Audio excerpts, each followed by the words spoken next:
ಸಿದ್ದರಾಮಯ್ಯ ಖಡಕ್ ಎಚ್ಚರಿಕೆಯನ್ನ ಕೊಟ್ಟಿದ್ದಾರೆ.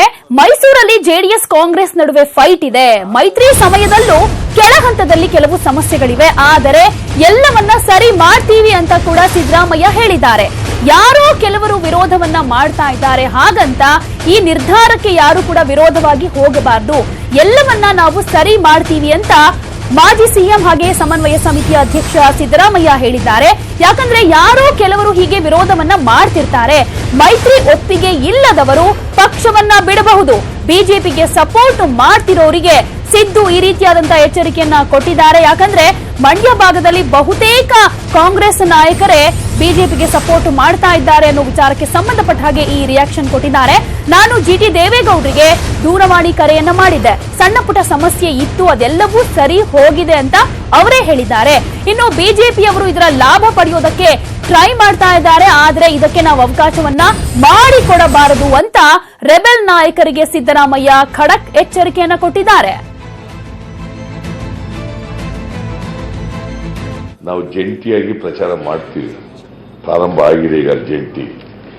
ಬಟ್ ಸಣ್ಣ ಪುಟ್ಟ ಘಟನೆಗಳು ಯಾವುದೋ ಯಾವನೋ ಒಬ್ಬ ವ್ಯಕ್ತಿ, ಇದು ನಿಜ. ಕಾಂಗ್ರೆಸ್ ಮತ್ತು ಜೆಡಿಎಸ್ ಬಹಳ ವರ್ಷಗಳಿಂದ ಪರಸ್ಪರ ಹೋರಾಟ ಮಾಡ್ಕೊಂಡು ಬಂದಿರ್ತಕ್ಕಂಥ ಪಕ್ಷಗಳು.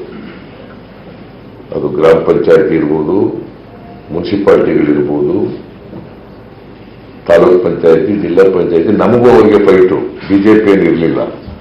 ಯಾರೋ ಒಬ್ರು ಇಬ್ರು ಕಾರ್ಯಕರ್ತರು ಹೇಳಿರ್ಬೋದು, ಅವರ ಅಭಿಪ್ರಾಯ ವ್ಯಕ್ತ ಮಾಡಿರ್ಬೋದು. ಹಾಗಂತೇಳಿ ಅಲ್ಟಿಮೇಟ್ಲಿ ಪಾರ್ಟಿ ಏನ್ ತೀರ್ಮಾನ ತಗೋತದೆ ಆ ತೀರ್ಮಾನದಂತೆ ನಡೀತದೆ. ಬಹಳ ಯಾರಾದರೂ ಪಕ್ಷಕ್ಕೆ ವಿರುದ್ಧವಾಗಿ ಮಾಡ್ತೀವಿ ಅಂತಂದ್ರೆ ನೀವು ಹೋಗ್ರಪ್ಪ ಅಂತೀವಿ, ನಿಮ್ಗೆ ಇಷ್ಟ ಇದ್ದರೆ ಓರ ಯಾಕಾಗಿ ಅಂತ ಹೇಳ್ಬೇಕಾಗತ್ತೆ.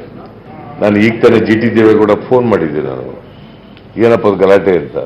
ಇಲ್ಲ ಯಾರೋ ಒಂದಿಬ್ರು ಸರ್ ಮಾತಾಡಿದ್ರು, ಆಮೇಲೆ ನಾವು ಸಮಾಧಾನ ಮಾಡಿ ಎಲ್ಲ ಸರೋಯ್ತು ಸರ್, ಎಲ್ಲ ಏನೂ ಇಲ್ಲ ಅಂತ ಹೇಳದ ಸರಿ ಆಗ್ತದೆ. ಬಟ್ ಮೈಸೂರಿನಲ್ಲಿ ಈ ಸಾರಿ ಬಿಜೆಪಿಯವರು ಇದ್ರ ಲಾಭ ತಗೊಳಕ್ ನೋಡ್ತಾರೆ. ಅಲ್ಲಿ ಕಾಂಗ್ರೆಸ್ ಜೆಡಿಎಸ್ನಲ್ಲಿ ಸಮನ್ವಯತೆ ಬಂದಿಲ್ಲ, ಅದರಿಂದ ನಮಗೆ ಲಾಭ ಆಗ್ತದೆ. ಅವರಂತ ಮೂರ್ಖರೇ ಆಗೋದಿಲ್ಲ.